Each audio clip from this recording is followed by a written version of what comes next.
Hi everybody, welcome to episode 13, Weekend Meetup. I'm Bill Hunt. This week we're pleased to present an in-depth episode by Hannah Pinkerton on Pet FAQ about grooming.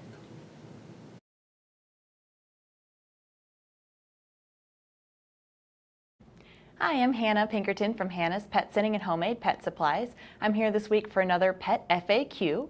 Before I start with the Pet FAQ, I'm going to do a brief client spotlight on one of my pet sitting clients. You'll see on the screen behind me a picture of a dog. His name is Zeus. He's a mix of many breeds, including a bulldog. And two of Zeus's favorite things are getting a Kong toy filled with peanut butter and following around his sister Bailey. So now for today's Pet FAQ, which is, how often does my dog need to be groomed? There are several factors that play into dog grooming, such as ear cleaning, teeth brushing, bathing, nail trimming, and anal gland expression, and haircuts. So these things apply to almost all dogs, regardless of their type of coat, their breed, whether it's short, long, medium coat.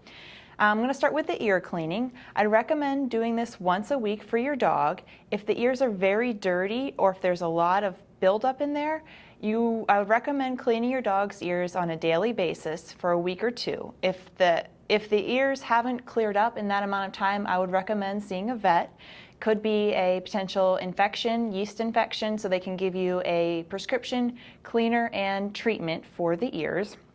You can clean the ears with a cotton ball, not a cotton swab. You do not want to stick a Q-tip in your dog's ear. You can puncture it doing that. So a nice cotton ball or a cotton pad and some pet ear cleaner. You can buy natural alcohol-free ear cleaners at your local pet supply store or online.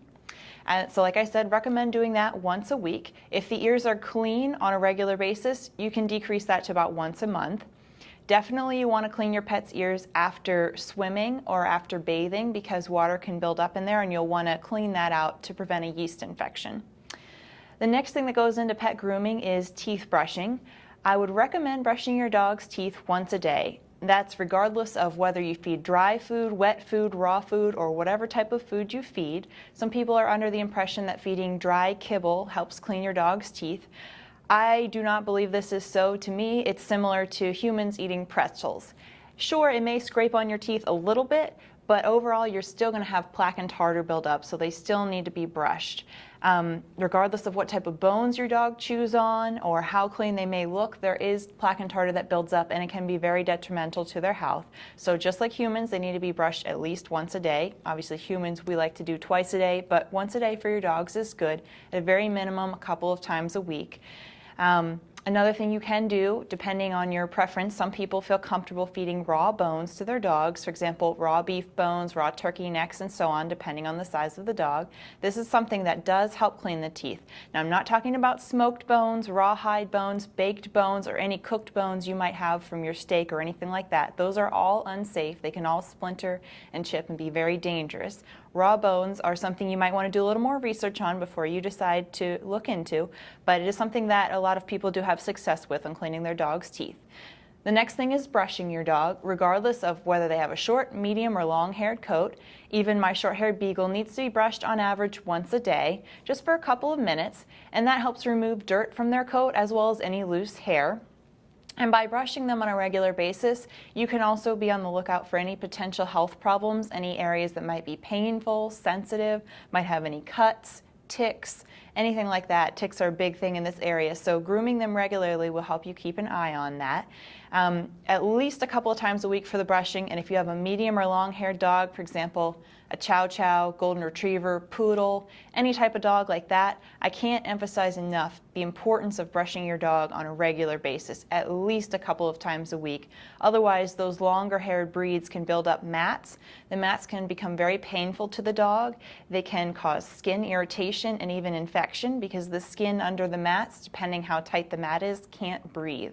So it's very unfortunate for your dog, especially if you have the type of dog where you'd like to get them the breed specific cut, like a Portuguese water dog, like I mentioned before, a poodle, Afghan hound, any of those dogs that have the longer type coats in general. It's very hard for a groomer to keep the coats long if there are mats that they need to remove when the dog goes into grooming. So something you can do to help your groomer out is just brush them on a regular basis. And along with brushing, there's a tool called the Furminator. This is excellent for dogs that shed a lot. For example, Labs, Golden Retrievers, Huskies, any type of dog that really sheds a lot. The Furminator is just a type of brush that really removes a lot of undercoat. So those type of dogs, Labs, Huskies, Golden Retrievers, they typically do not need to be shaved in the summer or any time at all because they don't usually mat. Now, Golden Retrievers may, but those undercoat type dogs like Labs and so on, they don't usually mat, and shaving their hair is actually detrimental to their health in the summer. Hair naturally wicks away the air from the dogs and it naturally allows them to cool. So when you shave that off, it allows potential for sunburn, and it's just not very pleasant for the dogs. Dogs don't sweat, so they don't need to have short hair like we do. They sweat from their paws and they cool themselves by panting. So something you can do for your pet in the summer is provide a nice cool bowl of water with ice cubes in it, shade, and don't leave them out in the sun. But shaving them is not the answer. Furminating is a great treatment. If it's not something that you have time for, or you don't want to do, or you don't like the extra hair in your house rolling around when you brush your dog, a lot of groomers do offer this service, or they do offer a similar service called a shedding treatment or a de-shedding treatment. That's something that I would really recommend for those dogs. Typically needs to be done about once a month in the heavier shed seasons like the summertime when they're shedding out their winter coat. A really important part of pet grooming is bathing. I'd recommend bathing your dog once a month. You can do it a little more often or a little less often, but typically for most dogs, once a month helps keep them clean. Now, if your dog has any allergies or skin conditions, that will play into how often your pet needs to be groomed. I would recommend speaking to your veterinarian if you have any concerns about their skin health, because the veterinarian may recommend bathing them more often or less often using special prescription shampoos or other special skin treatments. But in general, a normally, regularly healthy dog bathing once a month is a good idea. You can usually do this in your own bathtub or shower. If you're not able to, there are a lot of self-serve dog washes at local pet supply stores and local pet shops. And even some groomers have self-serve tubs. Just need to inquire about their policies. Some of them do need to see proof of vaccines. And of course, there's always the option of having your groomer do the bathing services for your dog. The next and very important is nail trims. If you don't keep up with your dog's nail trims, they can get deformed joints. It can really change their bone structure because of the way the nails lay on the feet. So I'd recommend in general once a month for nail trims for your dog. Now, every dog is different, but you'll be able to get an eye for it. If you trim them once a month for the first couple of months, keep an eye on the nails, you'll see how long it takes for them to grow out. That's definitely one you don't want to slack on because it can be very painful for the animal, and like I said, it can actually change their foot bone structure. So this is something you can do at home, or if you don't feel comfortable, most veterinarians and groomers will offer this service, usually at a very reasonable price. I also mentioned anal gland expression. If your dog is scooching around, there are several different causes, but one could be anal glands. Typically, once you have them expressed once by a groomer or veterinarian or yourself, you can look up tutorials to do so online if you feel comfortable doing that. They usually need to continue being done typically on a monthly basis for the animal for the rest of their life.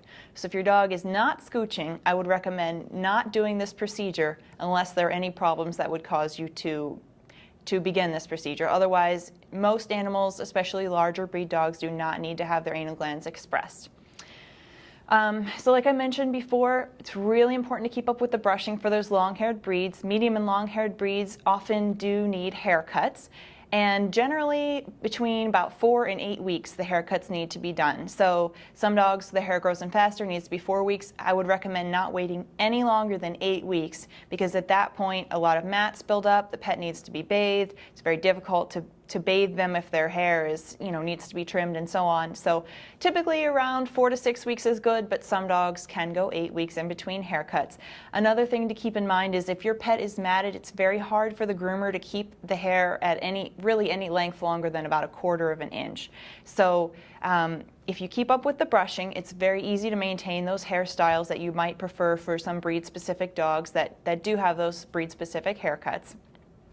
And another option, for example, dogs that have medium length coats like golden retrievers, a lot of groomers offer something they call a neaten or an extended neaten. And a neaten is where they trim up the what they call the feathers along the front legs, back legs, around the private parts and rear end, and sometimes a little bit on the tail. Just those areas that kind of can tend to get a little tangled or a little messy.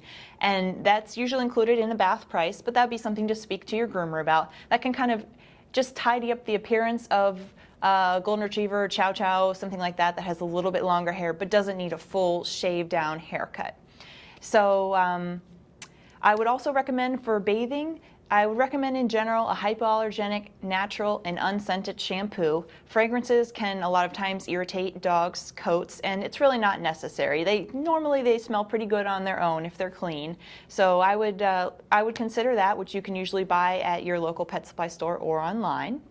And then I just have one announcement for everyone. We have an upcoming event, which is the St. Mary's Animal Welfare League Animal Fair. It's going to be on Saturday, May 10th from 10 a.m. to 4 p.m. at the St. Mary's County Fairgrounds in Leonardtown. There's going to be lots of fun activities going on, adoptions, and lots of great events. So I'd recommend everybody come on out. If you have any questions for me, I will be there, so you're welcome to come over and talk to me. I'll have a table for my business there with a sign, so you'll be able to see me. So that's all for this week. I've got next week's episode will be on, are there any low-cost veterinary practices that I can use to get my pet spayed, neutered, dental cleaning, vaccines, all those essentials that can be so costly. So that's all for this week. Thanks for tuning in. Thank you, Hannah. That's good information on pet grooming. Join us next week on the 19th for Weekend Meetup, episode 14. Till then, I'm Bill Hunt, Larry Eberhard's off screen, pushing the buttons, running the audio and the video. So long till then.